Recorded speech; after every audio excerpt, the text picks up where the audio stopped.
Ketegangan di Timur Tengah kembali membara. Konflik berkepanjangan antara Iran dan Israel kini memasuki babak baru yang lebih panas dan berbahaya.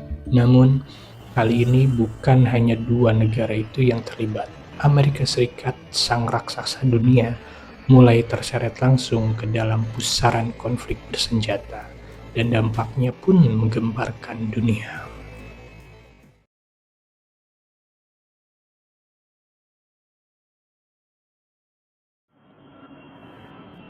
Semua memuncak ketika pasukan udara Amerika Serikat meluncurkan serangan ke beberapa titik strategis di Iran dengan dalih membela sekutu lamanya, Israel. Serangan udara ini memicu kemarahan besar dari pihak Iran. Dalam hitungan jam, Iran menyatakan, ini bukan sekedar agresi, ini adalah deklarasi perang.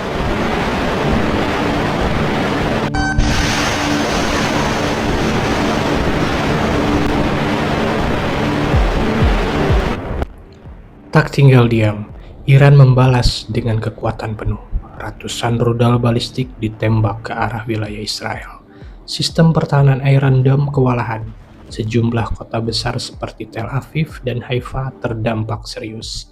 Dunia menyaksikan perang besar tampaknya tak bisa dihindari lagi.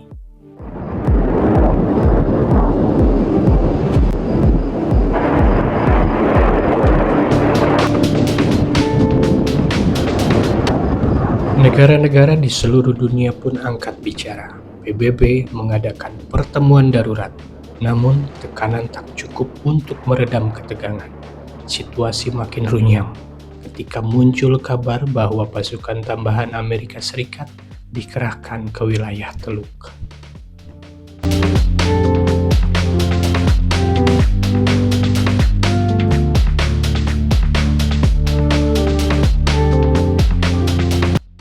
Namun bukan hanya dunia yang bereaksi. Di dalam negeri Amerika sendiri, gelombang protes besar-besaran pecah. Warga turun ke jalan, dari New York hingga Los Angeles. Mereka menuntut pemerintah Trump untuk tidak menyeret Amerika Serikat dalam konflik yang bisa berujung bencana global. Warga Amerika menyerukan, ini bukan perang kami, teriak para demonstran. Banyak warga Amerika Serikat menyebut langkah Trump sebagai tindakan gegabah. Mereka khawatir keterlibatan militer di Timur Tengah hanya akan mengulang luka lama seperti invasi Irak dan Afghanistan. Keputusan Trump jadi sorotan tajam, baik dalam negeri maupun di dunia internasional.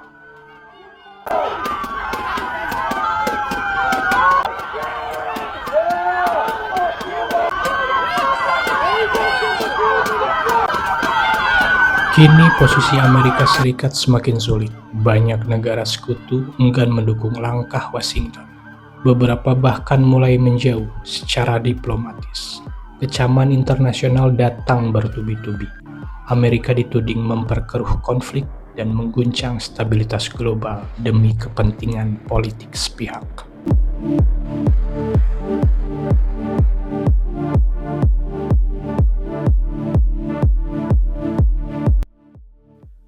Situasi masih belum mereda, rudal masih mengudara, pasukan masih bergerak, dunia menanti.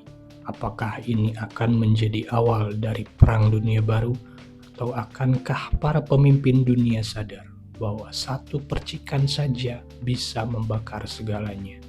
Yang jelas, sejarah sedang ditulis, dan dunia hanya bisa bersaksi.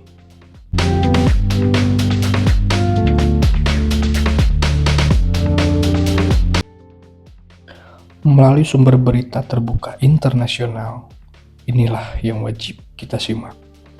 Perang ini tidak berhenti pada dua negara. Dalam waktu singkat, milisi pro-Iran seperti Hezbollah dan Houthi mulai melancarkan serangan terhadap wilayah-wilayah yang memiliki hubungan dengan Israel dan Amerika. Teluk Persia bergolak, kapal-kapal dagang dihantam rudal di Selat Hormuz. Sementara itu, jaringan cyber Israel membalas dengan serangan digital ke infrastruktur Iran, memadamkan listrik di Teheran, menghentikan sistem keuangan, dan menabur kekacauan di ruang maya. Perang pun meluas, darat, udara, laut, hingga dunia maya.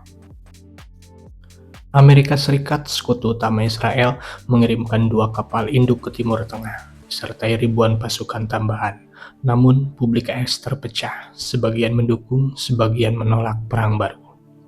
Rusia yang sedang mencoba memperkuat pengaruhnya di kawasan, menuduh Israel dan NATO memprovokasi. Kremlin memperkuat kerjasama pertahanan dengan Iran, memperkeruh suasana.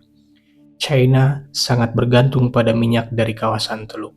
Menyerukan gencatan senjata total, mereka mengadakan pertemuan darurat dengan PBB dan menawarkan proposal perdamaian, meski ditolak kedua belah pihak. Uni Eropa berada dalam dilema. Negara-negara seperti Jerman dan Prancis menyerukan embargo senjata dan tekanan diplomatik. Namun, harga energi dan gelombang pengungsi mulai menghantam Eropa, mengingatkan mereka pada krisis Suriah yang lalu.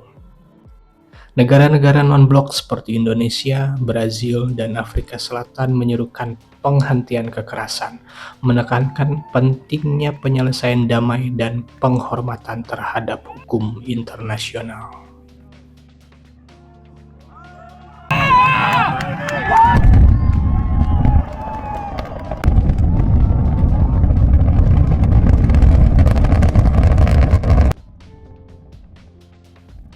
Seiring rudal menghujani kota-kota, bukan hanya militer yang menjadi korban. Ratusan ribu warga sipil di kedua sisi terpaksa mengungsi. Rumah sakit kewalahan, anak-anak kehilangan orang tua, sekolah berubah menjadi tempat perlindungan. Badan-badan PBB memperingatkan krisis kemanusiaan besar-besaran jika konflik tidak dihentikan. Harga minyak menyentuh rekor tinggi. Inflasi meningkat, pasar global goyah, dunia kembali berada di ambang resesi. Dengan keterlibatan kekuatan besar dan sentimen sektarian yang terus memanas, para pengamat bertanya-tanya, apakah ini menjadi perang dunia berikutnya, atau akankah diplomasi meski terlambat tetap punya tempat? Di ruang-ruang tertunda diplomatik, negosiasi tengah berlangsung, tapi di lapangan bom masih meledak, dan di antara suara ledakan, suara manusia menjadi samar.